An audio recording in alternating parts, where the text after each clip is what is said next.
They called him the God of War. It is a title that tastes of iron and smells of gunpowder, a title that summons images of thunderous cavalry charges and the shattering of empires. In the mid-17th century, when the map of Europe was being redrawn in blood, Louis de Bourbon, the Prince of Condé, was the ink with which history wrote its most violent chapters. He was a whirlwind of destruction and strategic genius, a man who seemed truly alive only when the air was thick with the roar of cannons and the screams of dying men.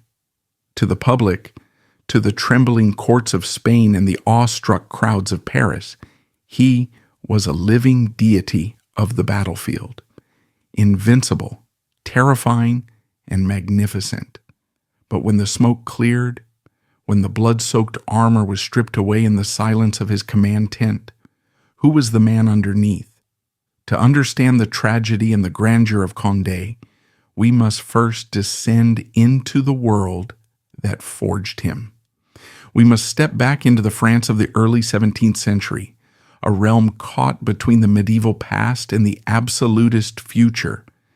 It was a world of rigid, suffocating Catholic morality on the surface, where the king was God's lieutenant on earth, and where order, piety, and family duty were the pillars of existence. To deviate from the norm was not just a social faux pas, it was to invite ruin, to court damnation. Yet this society was a theater of grand illusions. It was a place where the brightest lights cast the deepest, coldest shadows. Underneath the pious facade lay a world of profound indulgence, provided you had the power to claim it. The aristocracy lived by a different code, one written in silence and knowing glances. It was a paradox that would define Condé's entire existence. The higher you rose, the more the rules ceased to apply to you, provided you kept up appearances. Louis de Bourbon was born into the very apex of this contradiction in 1621. He was a prince of the blood, a direct cousin to the king, sitting precariously close to the throne itself. In the hierarchy of France, there was God, there was the king, and then there were the Bourbons. This birthright was a golden cage. From the moment he drew his first breath, his life was not his own. It belonged to the dynasty. It belonged to the preservation of power.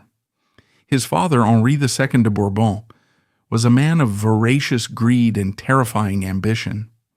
Henri was not a warm man. He was a political animal who saw his son not as a child to be nurtured, but as a weapon to be sharpened. The young Louis, then known as the Duke of Enghien, was subjected to an education that would have broken a lesser mind. He was sent to the Jesuit college at Bourges, not to be coddled, but to be drilled. The Jesuits, the soldiers of Christ, recognized the boy's brilliance immediately. He was force-fed Latin, mathematics, history, and philosophy until his mind was a razor. He could debate theology with bishops and discuss strategy with generals before he hit puberty. But his father demanded more than just intellect. He demanded physical perfection. The boy was trained in horsemanship, fencing, and the endurance of pain. He was molded to be harder, faster, and smarter than any other nobleman in France. But it was there, in the rigorous all-male environment of the Jesuit college and the military academies, that the first cracks in the conventional mold began to appear.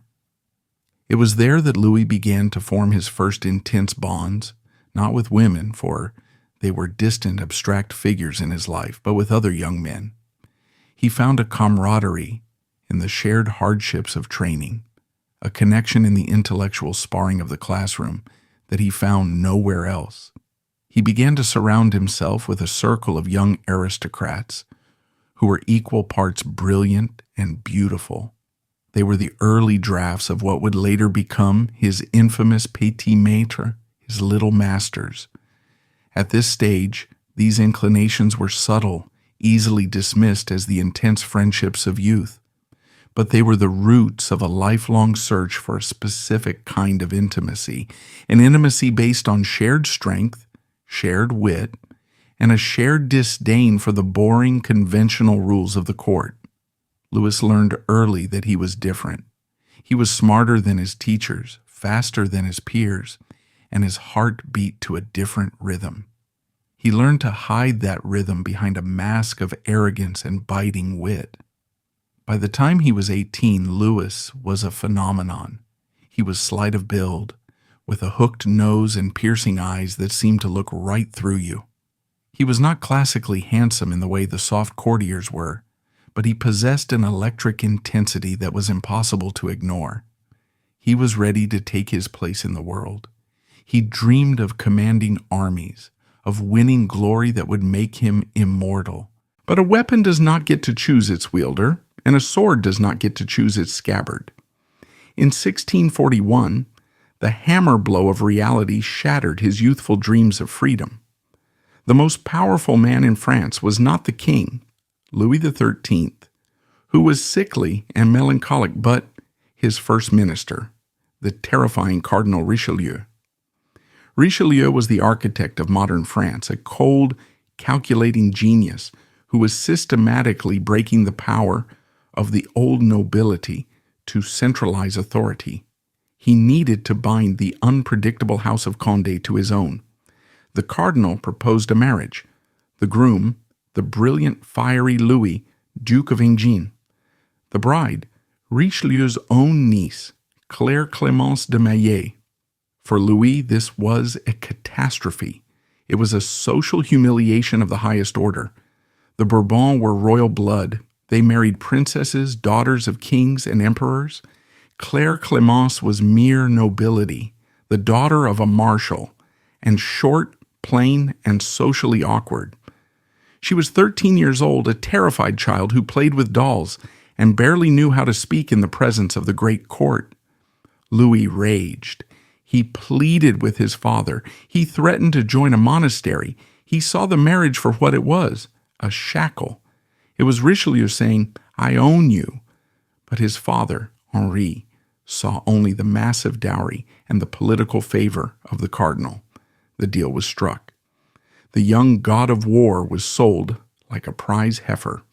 The wedding took place in February 1641. It was a grim affair. The groom stood at the altar, pale with fury, barely looking at the small, trembling figure beside him. The court watched with bated breath. They saw the contempt radiating from the prince. They saw the tears in the eyes of the child bride. That night, and in the days that followed, the dynamic of their tragic life was set in stone.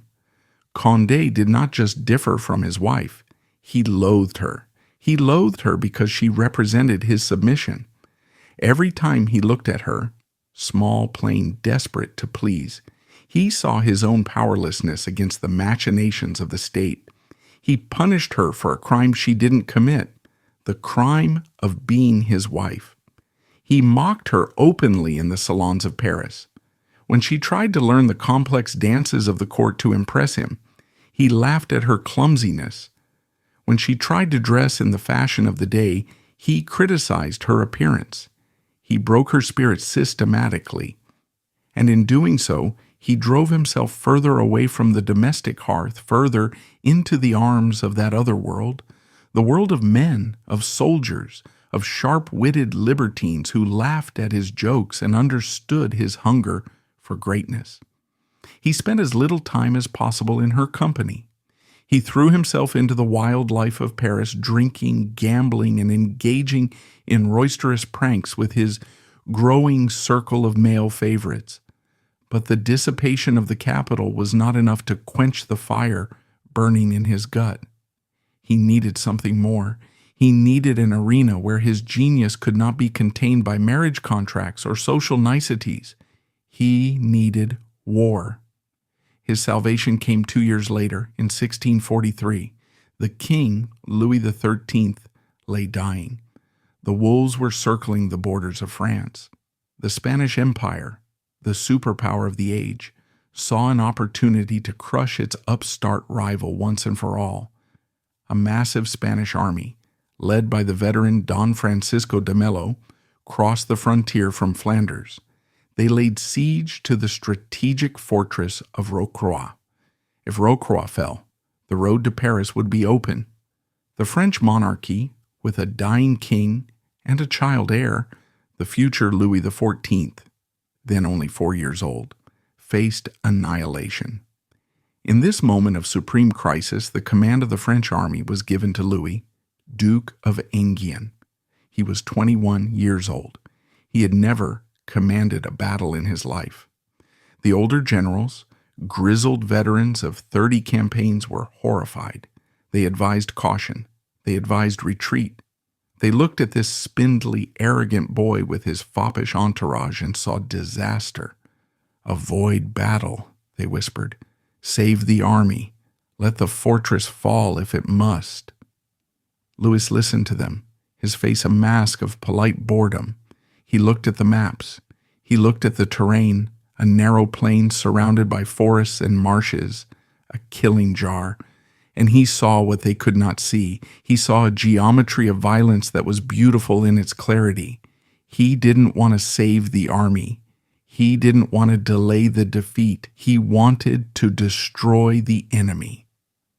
On the night before the battle, tradition says that while his officers paced nervously, checking their pistols and writing their last wills, Louis slept. He slept the deep, untroubled sleep of a child. It was the sleep of a man who has finally found his place in the universe. He was not a husband, not a son, not a pawn of cardinals. Tonight, he was pure potential. He woke at dawn on May 19, 1643. He refused the heavy, cumbersome armor of the older generation. Instead, he wore a simple buff coat and a hat adorned with white plumes, a beacon for his men and a target for the enemy. He mounted his horse and rode to the front of the line. The Spanish infantry was waiting. They were the terrifying tercios, massive squares of pikemen and musketeers that moved like human tanks. They had not been defeated in open battle for more than a century. They were the grim reapers of Europe. Louis didn't care. He turned to his cavalry on the right wing. These were his men, young, eager, terrified, and looking at him for salvation. He drew his sword. He didn't give a speech about king and country. He simply pointed his sword at the enemy and spurred his horse. The charge that followed was not a military maneuver. It was a force of nature. Louis hit the Spanish line not with a thud, but with a crack of thunder. He led from the front, his white plumes dancing in the smoke, a ghost of death weaving through the Spanish pikes. He broke the first line. Then, instead of stopping, instead of wheeling back as the manuals dictated, he did the impossible. He swept his cavalry around the back of the Spanish army, cutting through their rear, and crashed into the other side of the battlefield to save his own struggling left wing. It was a maneuver of such reckless brilliance, such fluid violence, that it stunned both armies. He was everywhere at once. He was slashing, shouting, directing, laughing. For the first time in his life, Louis was free. The blood that splattered his face was a baptism. The screams of the dying were a choir singing his liberation. By sunset, the invincible Spanish infantry was no more. The tercios lay in piles of corpses. The legend of Spanish dominance was broken forever. And rising from the smoke, weary but electric with adrenaline, was no longer just the Duke of Enghien. The Grand Condé was born.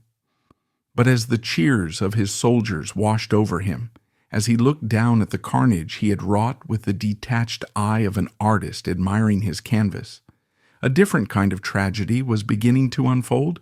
He had proven he was a god of war, but gods are lonely creatures. The adoration of the masses is not love. The loyalty of soldiers is not intimacy. He returned to Paris not as a man, but as an idol. The court knelt before him. The Queen Mother, Anne of Austria, wept with gratitude, but when he went home to his own palace, the silence returned. The glory stopped at the front door. Inside, there was still the wife he couldn't bear to look at. There was still the father who counted the prize money rather than hugging his son. And so the pattern deepened. The god of war began to retreat further into his private world. If society would not give him the connection he craved, he would build his own world. He began to elevate the young officers who had ridden with him at Rocroi. He promoted them, pampered them, and kept them close. They became his shield against the boredom of peace and the misery of his marriage. The whispers started then, quietly at first. The prince loves his lieutenants more than his lady. The prince prefers the camp to the bedchamber. They were dangerous whispers, but for now, the roar of his victory at Rocroi was loud enough to drown them out. For now, France needed him too much to care about who held his heart in the dark. But peace is a fleeting season for men like Condé. The hunger was not satisfied. It was only whetted.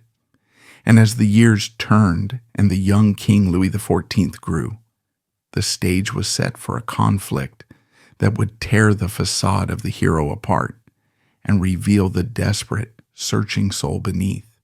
The savior was about to become the rebel, and the private army he was building would soon be asked to choose between their king and their captain. The transition from national savior to enemy of the state did not happen overnight, but the skies over Paris were already darkening with the promise of the storm to come. The adulation of the crowd is a fickle thing, shifting with the wind, and the very arrogance that had served Condé so well on the battlefield began to curdle into a dangerous entitlement in the salons of the capital. As the young king watched from the shadows, and the queen mother tightened her grip on the throne, the stage was set for a collision that would shatter the unity of France. The golden boy of Rocroi was about to step into a world where cavalry charges could not solve every problem, and where his private search for loyalty would lead him to the brink of treason. The sun rose over Paris, but it brought no warmth to the stone corridors of the Palais Royal. It was 1648. The child King Louis XIV sat on a throne that felt increasingly like a jagged rock.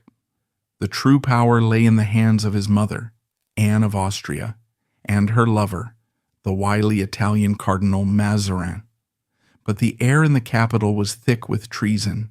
The people were starving, taxed into oblivion to pay for the endless wars that had made Condé a legend. The Parliament of Paris was rumbling with revolutionary talk of rights and limits on royal power. The atmosphere was electric, smelling of sulfur and wet cobblestones, the scent of a storm about to break. And in the center of this gathering, hurricane stood the Grand Condé. He was 27 years old now, and the victory at Rocroi was no longer a fresh miracle. It was the foundation of an arrogance that knew no bounds. He had saved the monarchy at Rocroi, at Fribourg, at Nördlingen. He believed with the chilling certainty of a man who has never known failure that the monarchy now belonged to him, or at least that it existed to serve his glory. He strode through the court not like a subject, but like a visiting deity. He insulted Mazarin to his face, mocking the Italian's accent and his avarice. He treated the queen with a terrifying mix of gallantry and menace. He was the sword of France, yes, but a sword that was becoming too heavy for the hand of the state to hold. But it was in the shadows of his private life that the true transformation was taking place. The god of war was building a new kind of fortress, not of stone, but of flesh and blood. His entourage had evolved. The rough camaraderie of the military camp had been refined, polished, and transplanted into the heart of Paris. They were no longer just soldiers. They were the petit maître, the little masters. To the old guard of the court, men who remembered the austere days of Henry IV, these young men were an abomination. They were loud, insolent, and breathtakingly arrogant. They wore their hair in cascading curls that rivaled the queen's ladies. Their doublets were unbuttoned to reveal linen shirts of scandalous fineness. They wore patches on their faces, doused themselves in heavy jasmine perfumes, and walked with a mincing, exaggerated swagger that was a parody of courtly grace. Yet let anyone dare to mock them, and steel would flash. These effeminate fops were killers. They were the men who had charged into the Spanish pikes at Condé's side. They had scars hidden under their lace cuffs. They were a paradox that confused and terrified the court. Deadly butterflies, lethal peacocks. And at the center of this swarm was Condé. He did not dress like them. He often preferred the simple, stained buff coat of a soldier, a visual counterpoint that only heightened their connection. He was the rough stone. They were the polished gems. He presided over their suppers, their gambling marathons, their wild rides through the streets of Paris where they would terrify the bourgeois. The whispers grew louder, nastier. The pamphlets of the Fronde, the Mazarinades, began to circulate in the muddy streets. They attacked everyone. The queen was a whore, Mazarin was a thief. And Condé? The pamphlets were careful, for he was still a hero, but the innuendo was there. They called his followers his minions, a loaded word that harkened back to the scandalous court of Henry III. They whispered that the prince found no warmth in the arms of women because his fire was reserved for his own reflection in the eyes of these adoring youths. Was it sexual? The court gossips were convinced of it. They tracked who stayed late in the prince's chambers. They noted the intense jealous rages Condé would fly into if one of his favorites showed attention to a woman, or worse, to a rival faction. But to reduce it merely to sex is to miss the tragedy of Condé's soul. He was a man desperately seeking a mirror. In these young men, he saw fragments of himself, the bravery, the recklessness, the disdain for authority. He was building a family of his own choosing, a band of brothers, bound not by blood or marriage, but by a shared code of exceptionalism. He felt safe with them. They did not judge him for his moods, his cruelty to his wife, his treasonous thoughts. They worshipped him, and for a man who had been sold by his father and bound to a wife he loathed, worship felt intoxicatingly like love. Meanwhile, his actual family was disintegrating. Claire Clémence, the Duchess of Enghien, lived a life of quiet desperation. She was kept away from the brilliant lights of his circle. She was the broodmare, necessary only to produce an heir, then discarded. When their son, Henri Jules, was born, Condé looked at the infant with a cool, critical eye. He would later treat the boy with a mix of tyranny and indifference, seemingly disappointed that the child was merely human and not a mythological figure like himself. The political tension finally snapped in 1648. The Fronde began. It was a messy, chaotic civil war, a war of chamber pots, some called it, for it was fought as much in the salons with witty insults as on the barricades with muskets. At first, Condé sided with the court. He besieged Paris, starving the very people who had cheered him. He did it not out of loyalty to Mazarin, but because he despised the mob. He was an aristocrat to his marrow. The idea of shopkeepers and lawyers demanding rights offended his sense of natural order. But gratitude is rare in politics. Mazarin, seeing Condé's power grow unchecked, realized the prince was more dangerous than the rebels. In a stroke of daring that stunned Europe, Mazarin had the Grand Condé arrested. It was January 18, 1650. The prince arrived at the Palais Royal expecting to discuss strategy. Instead, he was surrounded by the king's musketeers.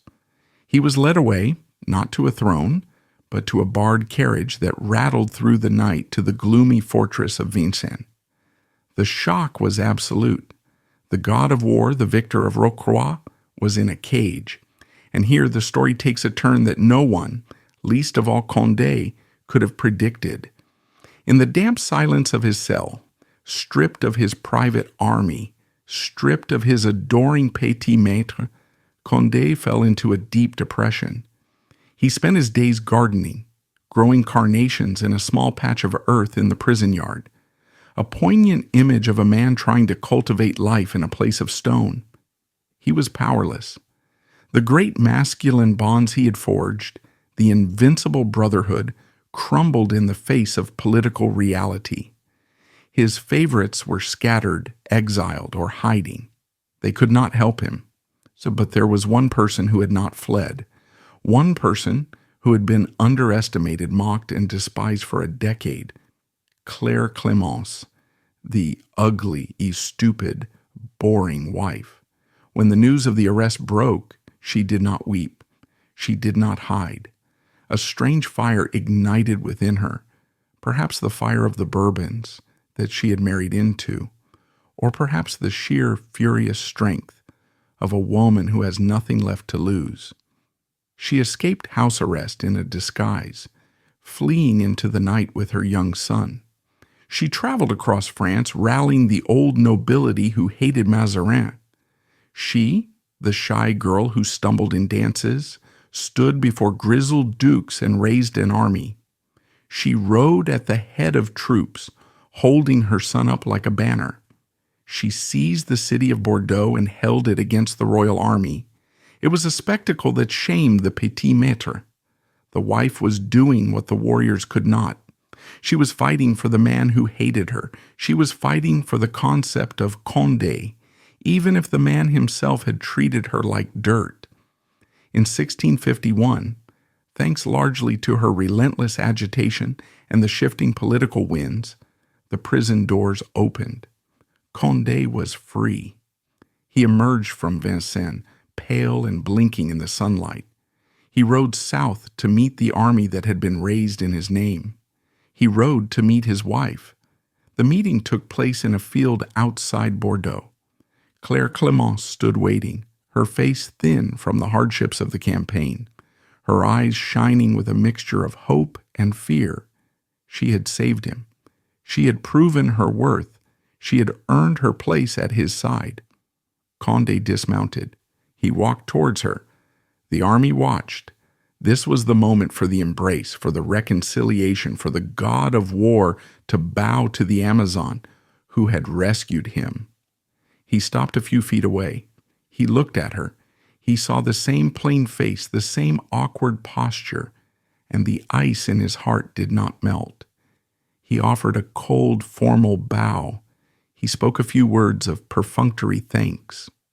And then he turned away. He turned back to his officers, to the young men who were flocking back to his banner, eager to bask in his glory once again. It was a moment of cruelty so profound it takes the breath away. He could not forgive her for saving him. Her strength was an insult to his own. Her competency highlighted his own vulnerability.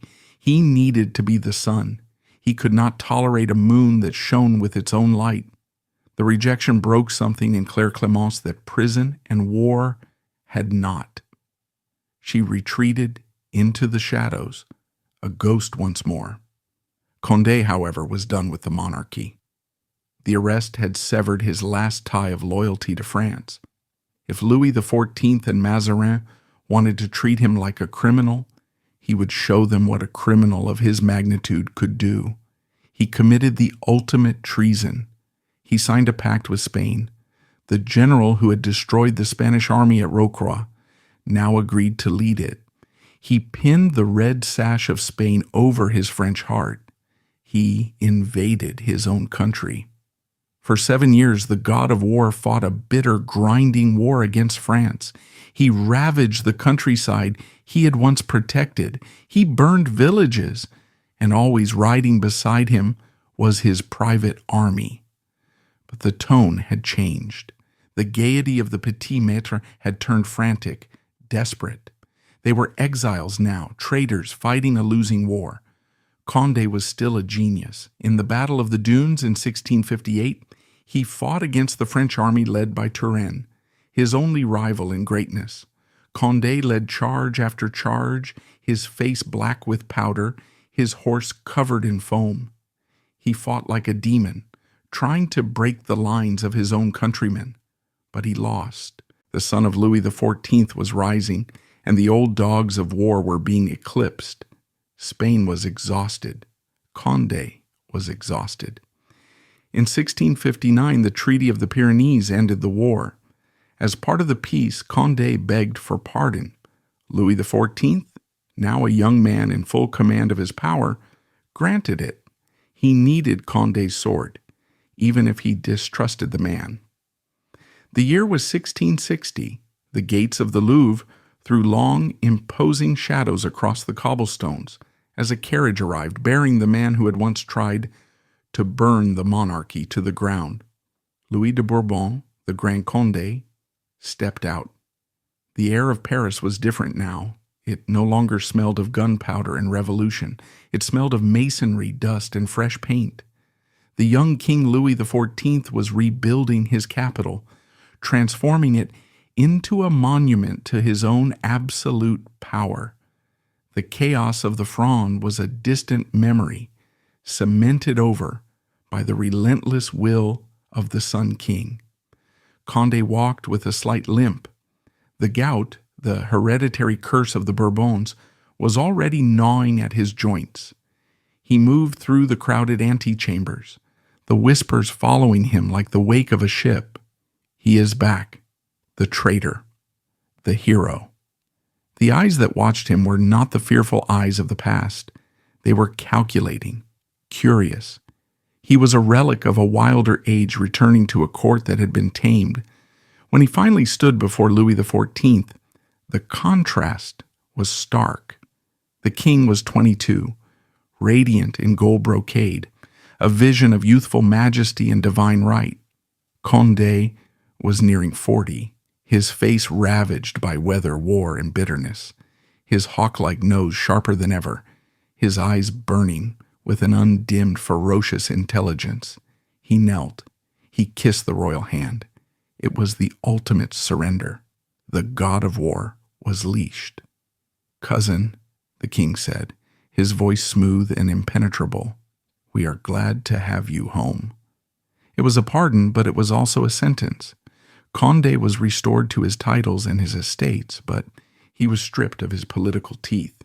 He was no longer the kingmaker. He was merely the first prince of the blood, a gilded ornament in the king's grand design. For a man whose soul fed on command, this enforced idleness was a torture more exquisite than any dungeon. Denied the battlefield, Condé retreated into the only other world where he felt like a god, his private life. And it was here, in the decade that followed his return, that the shadows around him deepened into a complex, impenetrable twilight. The private army of young officers that had surrounded him in the camps of Flanders and Spain did not disband. Instead, it metamorphosed. It shed its buff coats and armor for the silks, ribbons, and high red heels of the courtier. They followed him from Paris to his magnificent estate at Chantilly, forming a tight, exclusionary circle that the court dubbed the petit maître, the little masters. To the uninitiated observer, this group remained a baffling contradiction of silk and steel. Yet, at Chantilly, their role shifted. They were no longer just the reckless warriors of the Fronde. They had become the gatekeepers of Condé's private world. They formed a tight, exclusionary circle that pushed elegance to the point of parody and treated the rest of the court with a boredom that bordered on cruelty. Beneath the deepening layers of powder and aging ribbons, the steel remained, but it was now turned inward, defending their prince not from Spanish pikes, but from the prying eyes of Versailles. Condé presided over them like a dark sorcerer. He did not adopt their effeminate dress. He remained the rough soldier in their midst, the hard center around which this whirlwind of decadent youth spun. He loved their energy, their insolence, their beauty. In a court suffocated by the rigid etiquette of Louis XIV, where every smile was measured and every bow calculated, the petit maître were Condé's rebellion. They were his way of spitting in the face of convention. But the whispers in the galleries of Versailles began to take on a darker, more specific tone.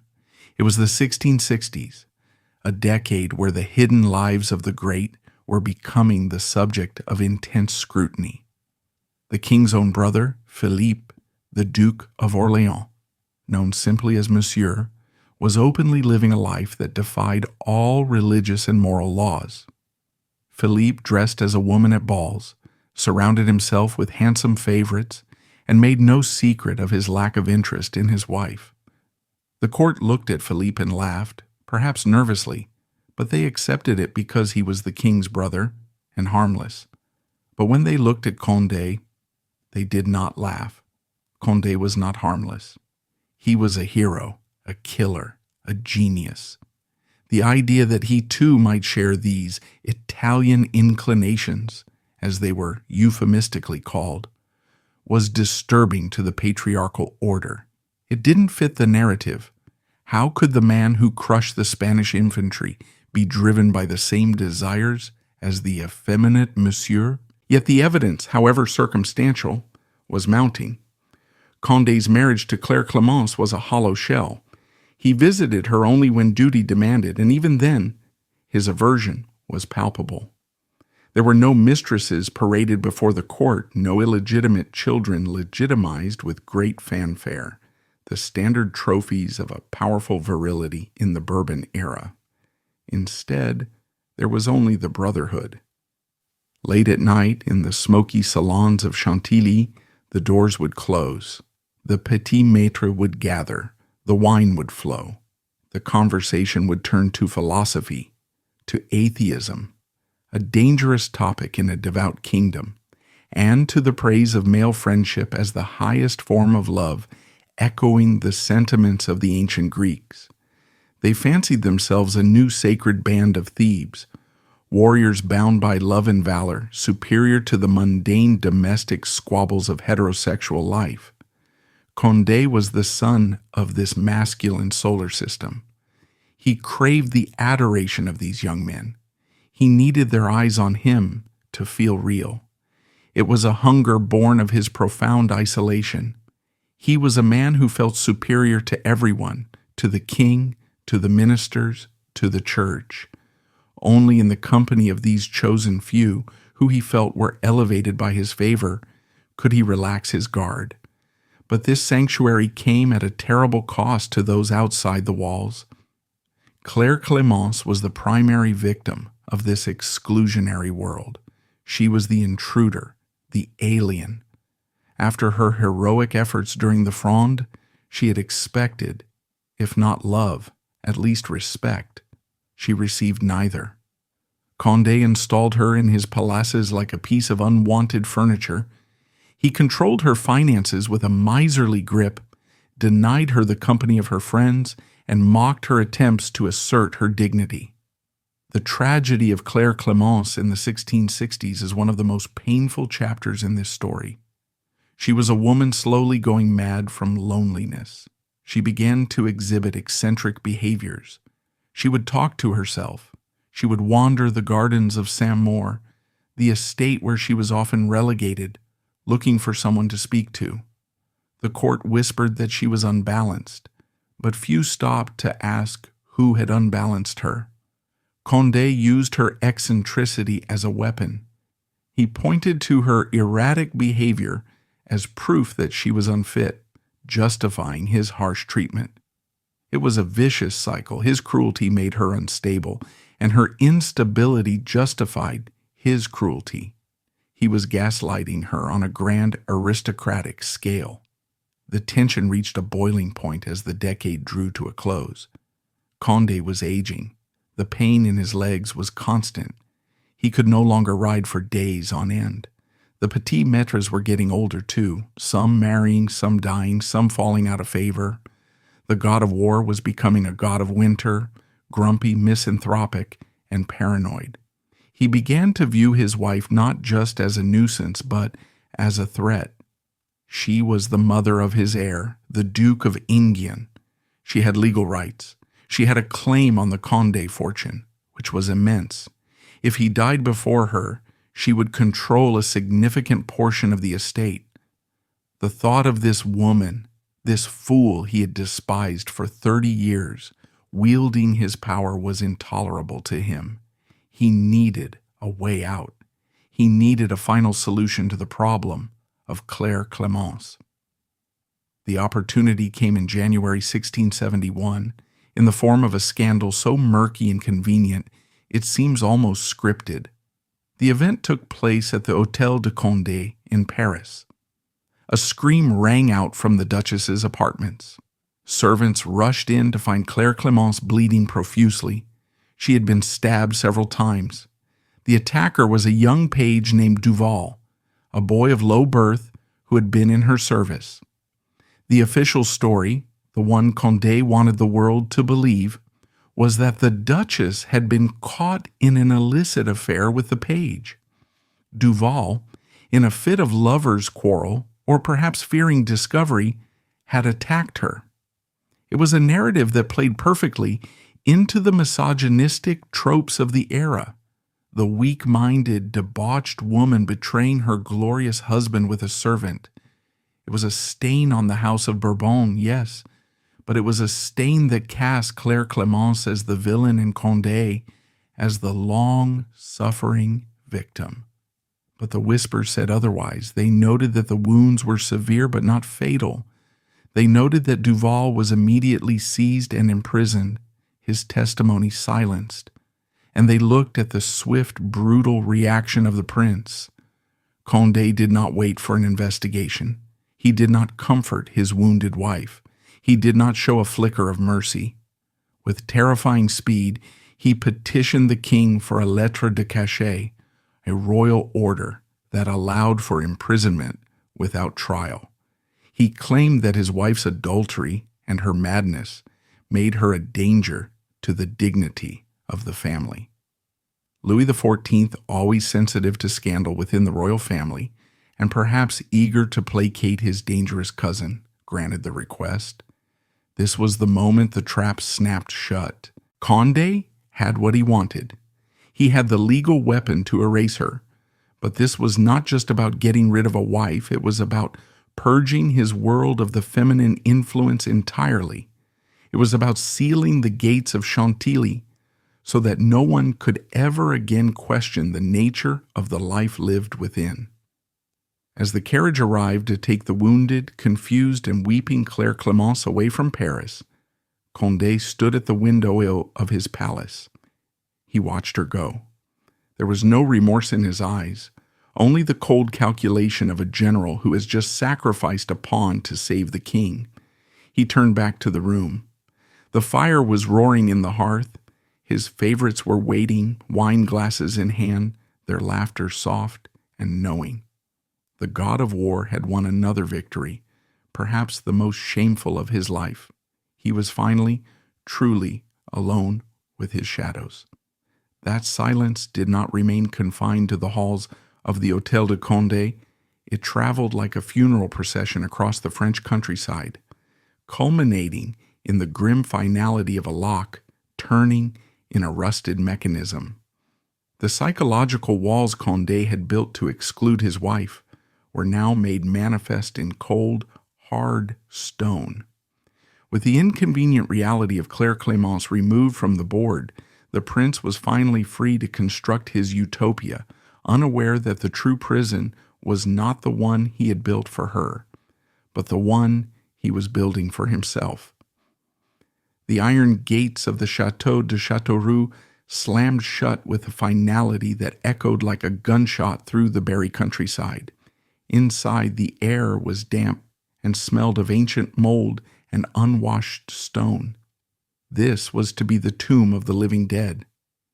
Claire Clémence de Maillet, the Princess of Condé, the woman who had once raised armies and defied kings, was now prisoner number one of her own family. She was stripped of her titles, her jewels, and her dignity. The windows of her apartments were barred. Her servants were really jailers, paid by her husband to ensure her silence. Condé had orchestrated this immurement with the precision of a siege. He had not just removed her from his house, he had removed her from history. While she paced the cold floorboards of her prison, weeping for the son she was forbidden to see, the god of war was busy constructing his paradise. Back at Chantilly, the atmosphere underwent a jarring transformation. With the woman problem solved, Condé was free to shape his world entirely in his own image. The estate became a sovereign island of masculinity, a place where the laws of the outside world seemed to dissolve in the mist of the fountains. It was here, in the spring of 1671, just months after locking his wife away, that Condé staged his greatest theatrical performance. It was not a battle, but a party. He invited Louis XIV and the entire court to Chantilly for a 3-day festival. The goal was transparent: to seal his rehabilitation, to prove that the rebel was now the perfect subject, and, subtly, to show that his all-male household could outshine the feminine salons of Paris. The preparations were manic. The petit maître, now aging into their role as the prince's chamberlains, fluttered in a frenzy of anxiety. But the pressure fell heaviest on François Vatel, Condé's legendary maître d'hôtel. Vatel was the general of the kitchens, a man who commanded roasts and sauces with the same seriousness that Condé commanded cavalry. The king arrived with a retinue of thousands. The gardens, designed by the genius loathed, were ablaze with fireworks. The wine flowed like the Seine. But beneath the perfection, the tension was unbearable. Condé was a demanding master. His private army of favorites were merciless critics. They watched Vatel with predatory eyes, waiting for a slip. And the slip came. On the Thursday night, the roast ran out at a few tables. Vatel was distraught. "I have lost my honor," he whispered to Gourville, one of Condé's closest confidants. "I cannot bear this disgrace." The next morning, the fish delivery from the coast was late. It was a minor logistical hiccup. But for Vatel, exhausted and terrified of the prince's wrath, it was the end of the world. He went up to his room, wedged his sword against the door, and drove it through his heart. When the news reached Condé, he did not weep for the man who had served him so faithfully. He was annoyed. The suicide threatened to ruin the party. It was a bad note in the symphony of his glory. The body was quietly removed, the blood scrubbed away, and the fish, which arrived moments later, was cooked and served. The party went on. The king laughed. The petit maître danced. The music played over the fresh corpse of the steward and the distant misery of the imprisoned wife. This was the reality of Condé's world. A surface of blinding brilliance stretched tight over a foundation of ruthless cruelty. It was a world where human life was fuel for the prince's ego. But if Chantilly was a gilded cage of decadence, the world outside was burning. In 1672, the Sun King decided to crush the Dutch Republic. It was to be a war of annihilation, and Louis XIV, for all his pride, knew that he could not win it without the god of war. Condé was 51 years old. His body was a wreck. Gout had twisted his hands into claws and turned his knees into grinding instruments of torture. He could barely walk. He had to be lifted onto his horse. But when the summons came, the old fire ignited. The invalid of Chantilly vanished. The general returned. He took command of the army alongside his great rival, Turenne. It was a sight that moved the veterans to tears, the two greatest captains of the age, riding together under the lilies of France. The campaign was brutal. The Dutch opened the dikes, flooding their own country to stop the French advance. It became a war of mud and sieges. At the famous crossing of the Rhine, Condé led the charge personally. He was in the thick of it, shouting orders, his white hair flying in the wind. Then a musket ball shattered his left wrist. The pain was blinding. He was carried from the field, his arm hanging by a thread. For most men, this would be the end. For Condé, it was an inconvenience. He dictated orders from his sick bed while surgeons picked bone fragments from his flesh. He refused to retire. He was addicted to the adrenaline, the only drug that could silence the demons of his private life. But the true test came 3 years later, in 1675. The war dragged on, and then the unthinkable happened. Treason, the only man Condé respected as an equal, was killed by a stray cannonball at Salzbach. Panic swept the French court. The German army, led by the brilliant Montecuccoli, was poised to invade Alsace. The French army was demoralized, leaderless, on the brink of collapse. Louis XIV had no choice. He sent for the man who was now a cripple. "Go," the king said. "Save France one last time." Condé arrived at the front in August 1675. What followed was not a battle of dash and glory like Rocroi. It was a masterpiece of the mind. Condé could not charge. He could barely sit in the saddle. So he fought a war of chess. For 2 months he danced with Montecuccoli. He anticipated every move the German general made. He moved his troops with a fluidity that baffled the enemy. He blocked supply lines, seized high ground, and turned the terrain into a weapon. He never gave battle, yet he won every engagement. It was a grueling intellectual duel between two old masters, and in the end, Montecuccoli broke. He retreated across the Rhine. Alsace was saved, France was safe. When Montecuccoli learned he had been beaten by the invalid prince, he paid him the ultimate compliment. I prided myself on knowing where the Prince of Condé was, but I could never find him. He was everywhere and nowhere, like a ghost. Condé returned to Versailles a final time. The reception was legendary. The king waited for him at the top of the grand staircase, a breach of protocol so massive it stunned the court.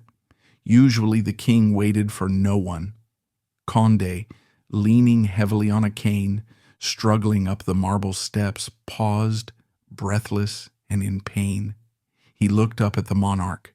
"Sire," he gasped, "I beg your pardon for making you wait." Louis XIV descended the steps, opened his arms, and embraced the old rebel.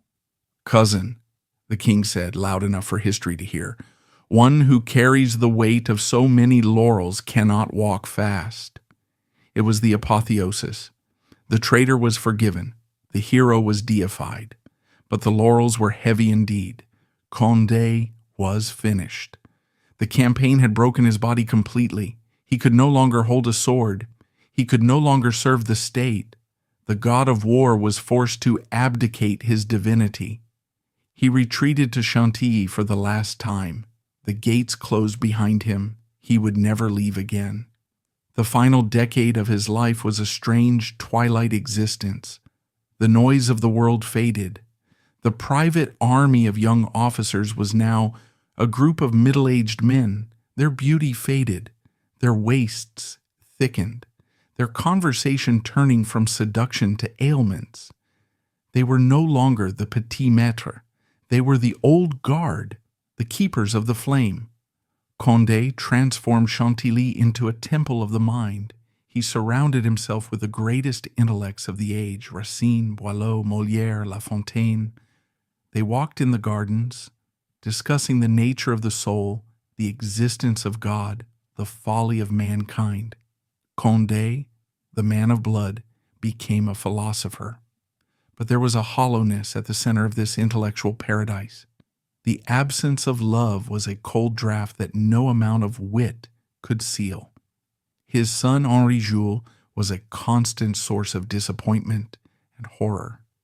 The trauma of the family had twisted the younger man's mind. Henri Jules was developing a madness far more visible than anything Claire Clémence had ever shown. He believed at times that he was a dog, and would bark at courtiers. Later, he would believe he was dead or made of glass. Condé watched his son's descent with a mixture of guilt and disgust. Was this his legacy? A mad son and an imprisoned wife? He had conquered Europe, but he had failed to conquer the curse of his own blood. The rumors about his private life never stopped, but they changed texture. They were no longer scandalous whispers of youth. They became dark legends of an eccentric old tyrant. People said he held black masses at Chantilly. They said he and his favorites practiced secret rites. The truth was likely more mundane but equally tragic. A lonely old man seeking comfort in the only company he trusted, trying to keep the cold at bay. He became obsessed with his gardens. He spent hours watching the fountains, the water forcing its way into unnatural shapes, just as he had forced his own life. He wrote letters to the king, begging for favors for his friends, trying to ensure their future after he was gone. It was the only way he knew how to love, through patronage and power. As the 1680s wore on, the shadow of death began to creep over the lawns of Chantilly. The prince grew frailer. His eyes, once burning with the fire of battle, grew dim. He began to fear the end, not the physical act of dying. He had faced that 1,000 times, but the judgment that followed. He had defied the king. He had imprisoned his wife. He had lived a life of secret indulgences, forbidden by the church. Was there a place in heaven for the Grand Condé? Or was the hell he had created for others waiting for him? In 1684, his wife Claire Clémence, still locked in her dungeon at Châteauroux, fell ill. She petitioned to see him.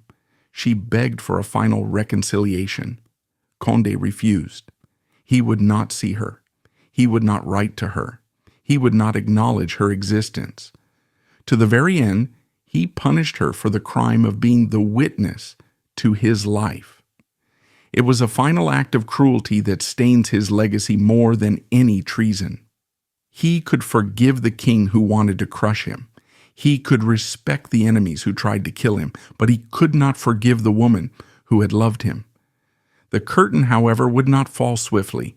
It descended with agonizing slowness, accompanied by the biting chill of a relentless winter that mirrored the freezing of the prince's own vitality. The years of glorious struggle faded into a quiet, painful siege against the only enemy Condé could not outmaneuver, his own mortality. As the fires in the hearths of Chantilly struggled against the encroaching frost, the silence of the god of war grew deeper, punctuated only by the prayers of priests and the rattling breath of a man preparing to face his final judgment. The winter of 1686 descended upon the Château de Chantilly with a biting cold that seemed to seep through the thickest stone walls. The fountains, usually the pride of the estate, were frozen into grotesque crystalline sculptures. The great forest where the god of war had once hunted stags with the fury of a predator stood silent and skeletal against the gray sky.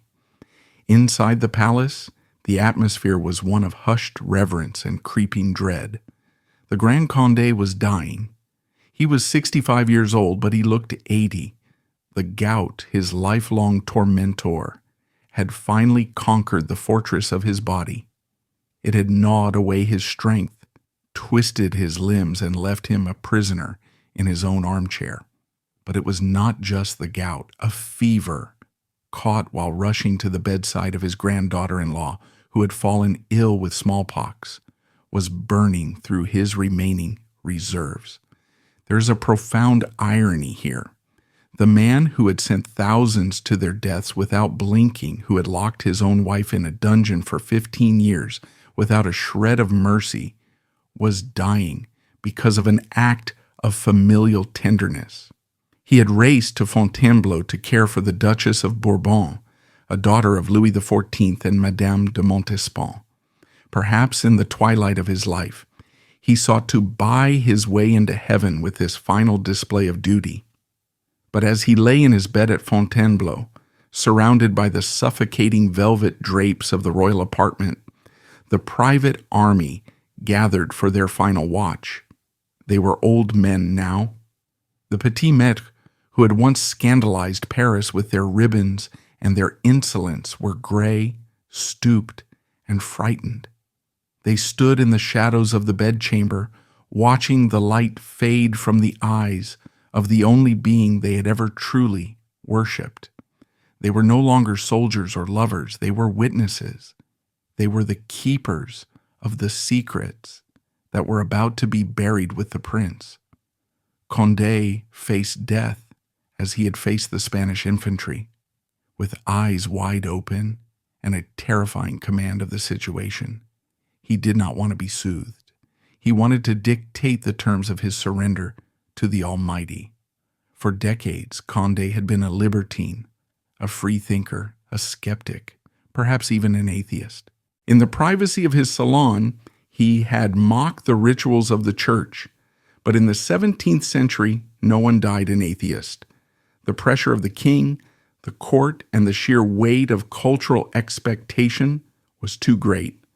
The Jesuits, his old teachers, swooped in like black birds. Father Bourdelot, the most famous preacher of the age, sat by his bedside. He battered the dying prince with theology, demanding a confession, demanding a renunciation of his past sins. Did Condé truly repent, or was this his final strategic maneuver?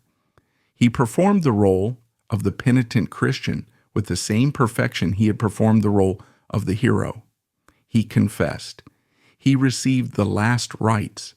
He publicly asked forgiveness for the scandal of his life, presumably referring to his rebellion against the king, though the shadows of his private life loomed large in the silence of the room.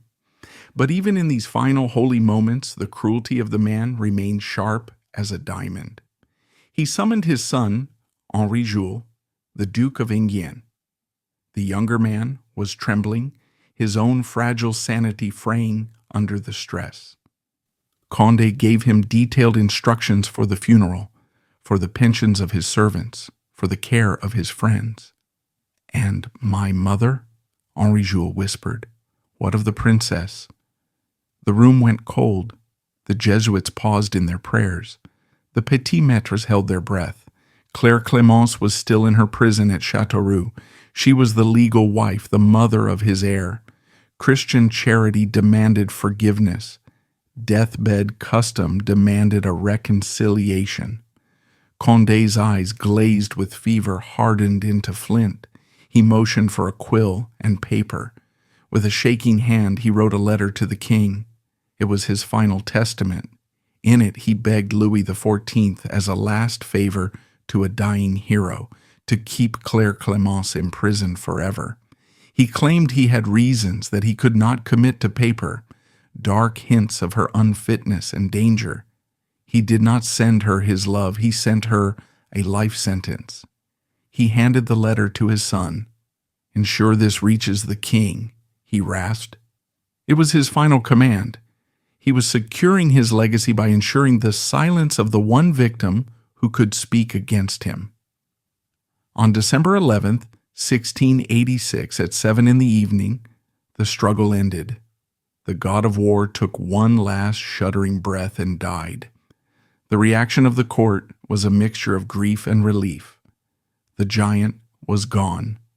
The awkward questions about his nature, his rebellion, and his household could now be laid to rest. He could be turned into a statue, safe and cold. The funeral was the event of the decade. It was held at Notre Dame in Paris. The cathedral was draped in black velvet, adorned with silver skulls and tears.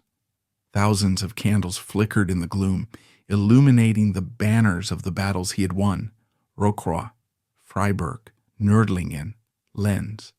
Bossuet, the Eagle of Meaux, the greatest orator in French history, ascended the pulpit to deliver the eulogy. The king was not there. Kings did not attend funerals, but the entire court was present, weeping into their scented handkerchiefs. Bossuet's speech was a masterpiece of diplomatic acrobatics. He had to praise the hero while acknowledging the rebel.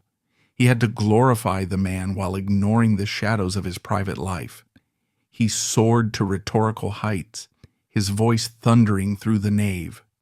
"God alone is great, my brothers," Bossuet cried, looking down at the small coffin that held the man who had thought himself a god. He spoke of Condé's genius, his courage, his repentance. He painted a picture of a soul purified by suffering and faith. But he said not a word about the private army. He said not a word about the wife rotting in prison. He buried the man and birthed the legend. The complex, bisexual, cruel, brilliant, tormented human being was erased. In his place stood the marble saint of the monarchy. As the incense smoke rose to the vaulted ceiling, masking the scent of death, the petit maître stood in the back rows. They were forgotten men now. Their protector was gone. The era of the little masters was over. They drifted out into the Paris night, carrying the truth with them, leaving the lie to history. With the Titan laid to rest, the world hastened to move on, eager to bury the complexities of the man beneath the marble of the monument. The incense cleared, the mourners dispersed, and the king returned to his wars. Yet the consequences of Condé's choices could not be interred so easily. They lingered like ghosts in the corridors of power, haunting the bloodline he had fought so hard to elevate and casting a long shadow over the century that followed. The funeral candles burned out. The black drapes were taken down. The court moved on to the next scandal, the next war, the next death. But the story of the Grand Condé did not end with his last breath. Its echoes rippled out, destroying the lives he left behind. The letter worked. Louis XIV, respecting the dying wish of his greatest general, refused to release Claire Clémence. When the news of her husband's death reached her damp cell in Châteauroux, she reportedly did not weep. She sat in silence for a long time. Perhaps she hoped that now, finally, the doors would open. They did not. She remained a prisoner for another 8 years. She died in 1694, alone, unmourned, and unloved.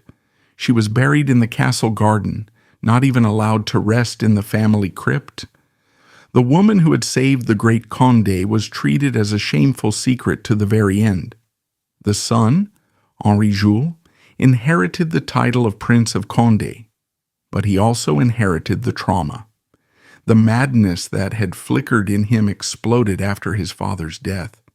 He became a terrifying figure, a lycanthrope who believed he turned into a wolf at night. He would terrorize his own family, biting and barking, a grotesque parody of his father's predatory nature. The House of Condé, so brilliant and so cursed, began its slow slide into degeneracy. And what of the god of war himself? History was kind to him, kind in the way that history is kind to powerful men who win battles. The statues went up, the biographies were written, scrubbing away the Italian inclinations, the cruelty, the domestic horror. He became a symbol of French military glory, his name taught to school children alongside Joan of Arc and Napoleon. But if you visit the Château de Chantilly today, you can still feel the chill. You can walk through the gallery of battles and see the paintings of his triumphs. You can stand in the gardens and admire the perfection of the perspective. But look closer. Look at the portraits of the young men with the soft eyes and the steel swords who hang in the shadows of the ancillary rooms. Look at the absence of the wife in the grand iconography of the house. The Grand Condé built a fortress to hide his heart. He filled it with noise and glory to drown out the silence of his own nature. He conquered the armies of Europe, but he never conquered the fear of being truly known. In the end, the god of war was a man at war with himself. And in that war, there were no survivors. There was only the gold, the blood, and the terrible, beautiful, lonely silence of the soul.